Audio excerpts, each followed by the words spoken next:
এই কাজে বলে তো দেখো আমাদের এখানে নিয়ে চলে এসছে রুই মাছ 2 কিলো ওজনের রুই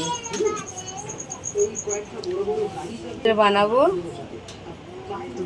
রুই পোস্ত। তারপর মাছটা কেটে নিই।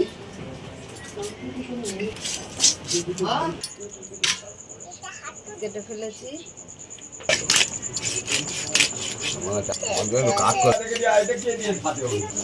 মাছের মাথাটাও কেটে ফেললাম। মাছগুলো ধুয়ে নেবো আমি। তো আমাদের মাছ ধোয়া হয়ে গেছে। এখানে আমরা 6 পিস মাছ নিয়ে নিলাম।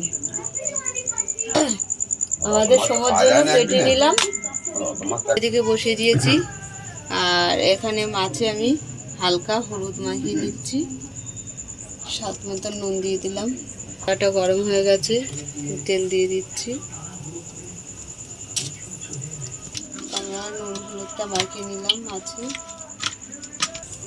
তেলটা তেল গরম হয়ে গেছে, আমি লাল করেই ভেজে নেবো। মাছ আমি একটা একটা করেই ভেজে নেবো। হয়ে গেছে, তুলে নিলাম। এখানে আমি পেঁয়াজ দিয়ে দিলাম, একটা বড় বড় করে দিলাম। এখানে কাঁচা লঙ্কা, পোস্ত, আর এখানে আছে আমাদের টমেটো বাটা, কাঁচা লঙ্কা, পোস্ত। আমাদের পেঁয়াজটা ভাজা হয়ে গেছে। হলুদ দিয়ে দিলাম, লাল লঙ্কা দিয়ে দিলাম, স্বাদ মতো নুন দিয়ে দিলাম।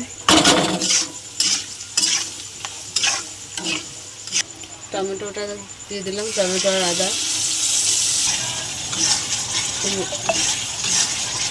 এই মশলাটা একটু ভালো করে কষিয়ে নেব। মশলা বলতে কি পেঁয়াজ আর টমেটোটা ভালো করে কষিয়ে নেব। টমেটোটা কষানো হয়ে গেছে, মাছগুলো দিয়ে দিলাম।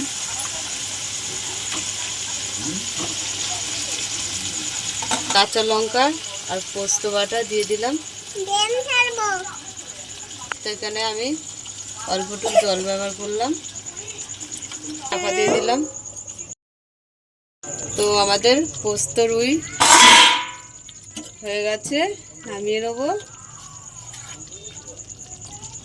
কাঁচা লঙ্কা দিয়ে দিলাম, নিচ্ছি। দেখো রুই পোস্ত হয়ে গেছে। তা তোমাদের কেমন লাগলো বলো। ভালো লাগলে লাইক করে দেবে, শেয়ার করে দেবে, কমেন্ট করে দেবে, সাবস্ক্রাইব করে আমাদের পাশে থাকবেন। আর ভিডিওটা অবশ্যই দেখবে। আজকের মতন টাটা। গলুর শরীর খারাপ হয়েছে, গলুর জ্বর এসছে, ওর জন্য গলু খুব বায়না করছে। টাটা দাও দাও, টাটা আছে, টাটা। একটা হাম্পি ব্যাস।